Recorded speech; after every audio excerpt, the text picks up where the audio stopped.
নতুন করে ফের জেলা কমিটি গঠন করলো দক্ষিণ দিনাজপুর জেলা তৃণমূল কংগ্রেস। মাত্র 5 দিনের মাথায় জেলা কমিটি বদল নিয়ে বিতর্ক।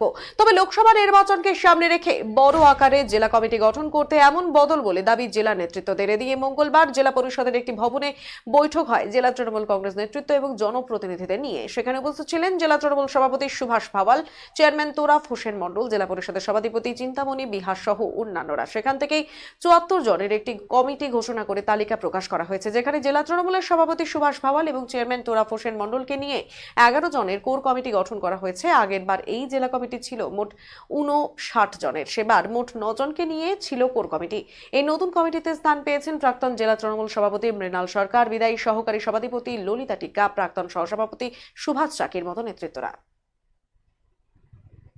এখানে আজকে যেটা কমিটি ঘোষিত হলো, এটাতে নতুন পুরাতন সবাই আমরা একসঙ্গে ছিল, সেটা রাজ্য কমিটির পক্ষ থেকে আবার নতুন করে আমাদের সঙ্গে যোগাযোগ করা হয়, আমার সঙ্গে এবং চেয়ারম্যান সাহেবের সঙ্গে।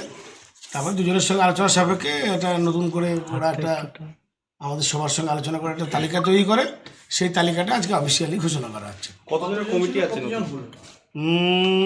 এবারের কমিটিতে আছে 75 জন, আর ইনভাইটেড সদস্য তো কিছু থাকছেই। জেডপি মেম্বারের মধ্যে এখানে 4 জনের নাম আছে। তাছাড়া যে 17 জন থাকছে তারাও ইনভাইটেড মেম্বার হবে, এবং শাখা সংগঠন ফান্ডাল অর্গানাইজেশনে যারা আছে তারাও হবে। আর কোর কমিটিতে অলরেডি এমএলএরা চলে এসছে, ওই জন্য আলাদা করে ওটা বলা হলো না। গতবারে ছিল প্রায় 60-65 জনের, আর এবারে হচ্ছে 75-85 জনের মতন হচ্ছে। ছোটোখাটো কিছু তালিকায়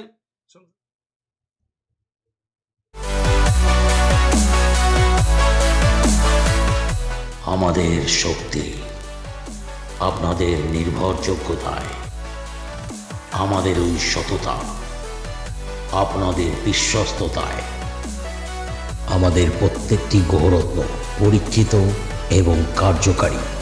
স্বর্ণ শিল্পের শিল্পী Dutta jewellers, PS road, hotel BD building, Cooch Behar.